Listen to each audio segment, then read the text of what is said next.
विजय सिंग बांगर यांनी समोर आणला महादेव मुंडेंचा शवविच्छेदन अहवाल। न्यायासाठी पत्नीचा आत्महत्येचा प्रयत्न, तरीही सरकार गप्पच। सरकारला कोणाला वाचवायचंय? सामान्यांच्या न्यायासाठी सरकार गप्प, पण रमी व्हिडिओ प्रकरणाला चित्त्याचा वेग। एसआयटी नेमली, पण आरोपी अद्याप मोकाटच। 25 जुलैला रास्ता रोकोचा इशारा। नमस्कार, देशोन्नतीमध्ये मी ऐश्वर्या शिंदे आपलं स्वागत करते। परळीतील व्यापारी महादेव मुंडे हत्या प्रकरणी त्यांच्या पत्नीने तीव्र आंदोलन केल्यानंतर आणि मराठा आंदोलक मनोज जरांगे यांनी आंदोलनाचा इशारा दिल्यानंतर सरकारने या प्रकरणी एसआयटी नेमली आहे। बीडचे खासदार बजरंग सोनवणे यांनीही या प्रकरणी सरकारने एसआयटी नेमण्याची मागणी केली होती। दरम्यान वाल्मिक कराडनेच महादेव मुंडेंची हत्या केल्याचा आरोप वाल्मिक कराडचा जुना सहकारी असलेल्या विजय सिंग बांगर यांनी यापूर्वी केला होता।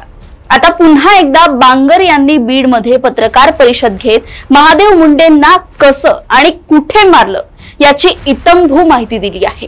त्यांच्या शरीरावर 15 ते 16 खोलवर जखमा असून अमानुष मारहाण असल्याचं यात उघड होतंय।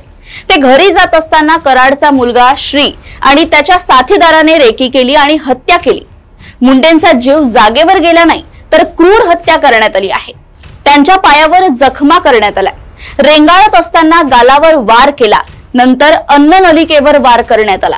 या सर्व जखमा खोलवर आहे। त्यांचा जीव थोडा राहिला होता, त्यावेळी मानेवर मार देण्यात आला। किमान 20 मिनिटे मारहाण झाली, अशी माहिती विजय सिंग बांगर यांनी पत्रकार परिषदेत दिली। श्री कराड, गोट्या गित्ते आणि त्याच्या साथीदारांनी ही मारहाण केली आहे। अमानुष मारहाण करत त्यांचे मांस तोडून नेले। छोट्या फ्लॅट मधून इगो हर्ट झाला आणि मारहाण झाल्याचेही बांगर यांनी सांगितले। सरकारला विनंती आहे की आरोपींना तात्काळ अटक करावी। वाल्मिक कराडच्या मुलाचा देखील यात समावेश आहे। या प्रकरणी एसआयटी नेमण्यात आली, मात्र यात आयपीएस अधिकारी नेमण्यात आला नाही। चांगले अधिकारी यात नेमले पाहिजे, अशी मागणीही बांगर यांनी केली आहे। तहसील कार्यालय परिसरात अज्ञात ठिकाणी त्यांचा मृतदेह टाकण्यात आला होता। परळी पोलीस देखील यात सहभागी असतील।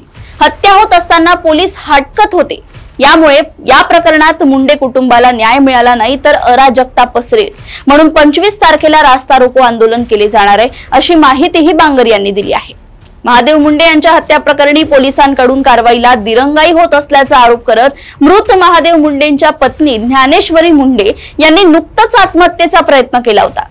या प्रकरणाचा तपास लवकर नाही केला तर पुन्हा आत्महत्येचा प्रयत्न करण्याचा इशारा त्यांनी पोलीस आणि सरकारला दिलाय।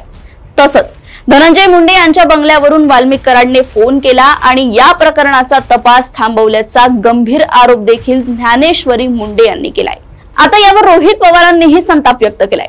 बोट वर करून बोलणाऱ्या अधिकाऱ्याला आवाज खाली असं म्हणणाऱ्या लोकप्रतिनिधींवर सरकार गुन्हा दाखल करतं, पण नवऱ्याचा निर्घृण खून करणाऱ्या आरोपींना अटक करा म्हणणाऱ्या ज्ञानेश्वरी मुंडे यांचा आक्रोश मात्र सरकारला ऐकू येत नाही। ही भगिनी जेव्हा सरकारला म्हणेल आवाज खाली, त्यावेळी तिच्या डोळ्यात डोळा घालून बोलण्याची तरी सरकारमध्ये हिंमत आहे का? या सरकारला नेमकं कुणाला वाचवायचंय असा प्रश्नच त्यांनी आता उपस्थित केलाय। इतक्या निर्घृण खून प्रकरणातही सरकार न्याय देत नसेल तर जनतेलाच आंदोलनाचं हत्यार उपसावं लागणार आहे, असा इशारा देखील त्यांनी दिलाय। पतीच्या खुन्यांना गजाआड करण्यासाठी एक ज्ञानेश्वरी मुंडे ही भगिनी 2 वर्षे आक्रोश करते, तरी तिची दखल घेतली जात नाही। हायकोर्टाने सांगूनही सोमनाथ सूर्यवंशी यांच्या खुन्यांवर गुन्हा दाखल होत नाही। संतोष देशमुख प्रकरणातही झालेली दिरंगाई सर्वांनी पाहिली, पण विधिमंडळात पत्ते खेळणाऱ्या मंत्र्याचा व्हिडिओ कोणी काढला याची मात्र सरकार चित्त्याच्या वेगाने चौकशी करते। वास्तविक रमी खेळणाऱ्या मंत्र्यांचं पितळ उघड करणारा विधिमंडळात बसलेला असो की गॅलरीत, हे महत्वाचं नाही, तर त्याने मंत्र्यांचा कारनामा जगापुढे आणला हे महत्वाचं आहे। उद्या व्हिडिओ काढणारी व्यक्ती पुढे आली तर राज्यातील 4 कोटी शेतकऱ्यांसह महाराष्ट्र त्याचा सत्कारच करेल। विरोधी पक्षाने आवाज उठवल्यानंतर सरकार विधिमंडळात चौकशीची घोषणा करतं, पण त्याचं पुढे काहीच होत नाही। आम्ही मांडलेल्या सामान्य माणसांच्या ज्वलंत विषयांकडे दुर्लक्ष केलं जातंय, पण राजकीय हिशोब चुकता करण्यासाठी मात्र पदाचा कशा पद्धतीने गैरवापर होतोय याचं उत्तम उदाहरण म्हणजे ही चौकशी आहे। पण सामान्य माणूस आणि शेतकरी विरोधी असलेल्या या सरकारला आम्ही कायम उघड पाडत राहू, असा दम रोहित पवारांनी भरलाय। महादेव मुंडे हत्या प्रकरणात एसआयटी नेमण्यात आली असली तरी अजूनही आरोपी मोकाटच आहे।